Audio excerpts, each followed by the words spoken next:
Siguro, eto tingin ko lang, na-pressure lang po si Ombudsman Boying Remulla. Sige, sama mo na si ano. Total naman, may paglilitis pa naman din yan eh. May pagbabalanse pa naman din yan eh. Haharap pa din naman sa hurado yan eh. Oh, di ba? Sige, para mapagbigyan yung mga DDS. Baka ganun lang yung nangyari ho. Di ba? Pero kung titingnan ho natin, mga kababayan, buti ka pa, Sir Mark, di mo bash Romualdez, sabi ni Myra Dominguez. Kasi napakasimple lang ho. No? Simpleng-simple lang, mga kababayan. Tayo, latag ang maleta, ilatag ang ebidensya, susuriin natin. Pagka sinuri natin, kapag yung ebidensya na yun, nako, oo nga, mukhang sabit itong si Romualdez. Baka pati tayo, bumibira. Pero sa nakikita ko po, mga kababayan, maleta, papakitaan ka, 6 na maleta na nasa eroplano. Oh, paano mo naman nasasabihin kay Romualdez yun? Paano kung laman nun, damit? Oh, paano kung ang laman nun kung ano-ano, yung mga kolorete? Kung sino man ang sumakay doon sa eroplano na yun. Pag may eroplano, may mga maleta. Kasi may mga bagahe. Normal naman po yun. O di po ba? Yung kaisa-isa na nagsasabi na may ano daw, may maleta or whatever na inahatid. Ano pangalan ng tragis na yon? Si Gutesa, hindi na magpakita. Sabi ni Myra Domingo, eroplano di sabit. Oh. Di ba? Mga kababayan, tayo po, kapag kayo may mga korap, ayaw po natin nun. Kaya lang, bago natin sabihin, kailangan laging may ebidensya. Kung makikita nyo itong binlag ko, no, mag-iisang oras na po, 54 minutes. Kada isa sa ipinapakita ko sa inyo at kada isa na ating itinatapik, meron po tayong ipinapakita ng mga materyales. Di ba dalawa sila ni Chis Escudero yung sinasabi, mga kababayan, nakakasuhan ng ombudsman? Parang may mas parang may mas mga ebidensya pa nga ho nung kay Chis Escudero, mga bossing. Naalala nyo yung 142 billion insertion? O di ba? Ni wala silang maipakitang mga numero o bilang o yung mga mismong mga dokumento versus Martin Romualdez. Pero kay Chis, meron, di ba?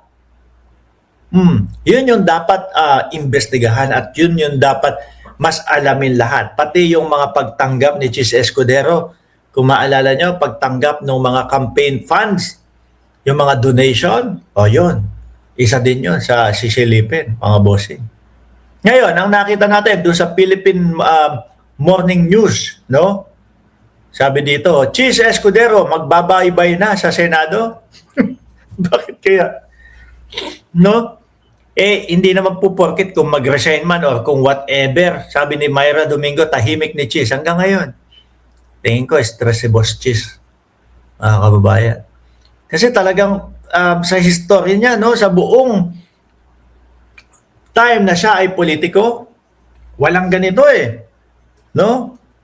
Walang nasisili po sa kanya, mga Boss Chief Amoser Kaya lang ito, sa panahon ng gobyerno ni Pangulong Bongbong Marcos, lahat nakikita, lahat nasisilip, lahat iniimbestigahan.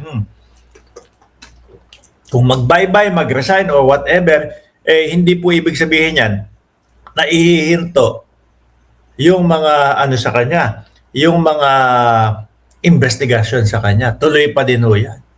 Siguro, na-stress na, no? Mga kababayan, kung sakali na hindi na siya tatakbo sa mga susunod na election. Siguro, ayoko na ng ganito.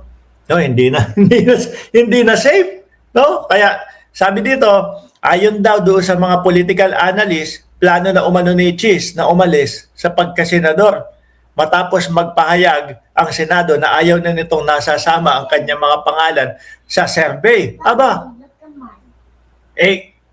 kung ang vice presidente gusto laging nasa top sila, Gumagawa pa nga sila ng mga peking survey ho, di ba mga kababayan? Paano-ano, kumbaga, halos kung ano-anong mga peking mga survey yung ginagawa nila na nangunguna ang Vice Presidente tapos si Chis ayaw na napapasama. Di ba? Sa mga survey. Tuloy, umano'y kaugnay ito ng pagkakasangkot nito sa samot-saring anomalya ng pagkakadawit sa kontrobersiya sa flood control project, 30 million campaign donation mula sa kontraktor. Yun, di ba? Kung mapapansin niyo po, mga kababayan, yung dalawa, Chis Escudero at si Congressman Martin Romualdez, may pagkakaiba. Yung kay Martin, halos paulit-ulit, puro salita. Puro ganun lang po. No? Sama si Martin Romualdez, inihatid namin doon sa bahay na isa, ay dalawa pala. sabi pinagtatanggol pa ni Defensor, malaman-laman namin, dalawa pa na pala yung bahay doon sa ganito. Kasi sumablay yung unang bahay eh. Sumablay yung unang bahay. Kaya ginawa, dalawa na lang. Dalawa na pala yung bahay. Ganyan ho sila. No? Puro yung mga kwentong barbero ho. Hindi mo alam kung mga barbero ba o kung ano talaga ang pakay. Pero dito, kay Chis Escudero, may pag-uusapan. No? Unang pag-uusapan, yung 30 million campaign donation mula kay Lubiano, na kaibigan niya. Pero ang daling mailusot niyan eh. Sabi nga, di ba? Sabihin lang ni Lubiano na itong 30 million na ito ay galing mismo sa sarili kong pera, lusot na. Pero tingnan natin kung ano ang katotohanan ng investigasyon. Kasi di ba contractor din si may-ari siya ng construction company. Tingnan natin kung mailulusot. Yung 142 insertion, 142 billion insertion na merong mga halos kala mo mga tawag doon, mga probinsya o mga bayan o mga senador na mga kaibigan niya, kailangan din is ilusot din nila yon. So kahit na sabihin ni Chis Escudero siya ay magpapaalam na bilang senador, ay patuloy at tuloy-tuloy lang po ang pag-iimbestiga sa mga issue na yan. No? So hamon ko naman doon sa mga nagsasabi na magnanakaw si Romualdez, isa lang, ilapag yung ebidensya. Pagka inilapag, pag-aaralan namin, titignan namin, no? At saka kami magre-reaction. Ganun lang yun. Ebidensya. 2026 na, wag tayo mabuhay yung parang pang-marites lang ho. Diba? Anyway, nakuha, now babay-bye na ako. Ako na kay Quezon sa Senado kasi nabuking na siya. Anyway, mga kababayan, sama-sama ulit tayo. Mamayang alas 10 ng umaga, Pilipinas time. Panigurado, may init po yung balita dyan mamayang umaga. Muli po, maraming salamat and God bless po sa atin lahat.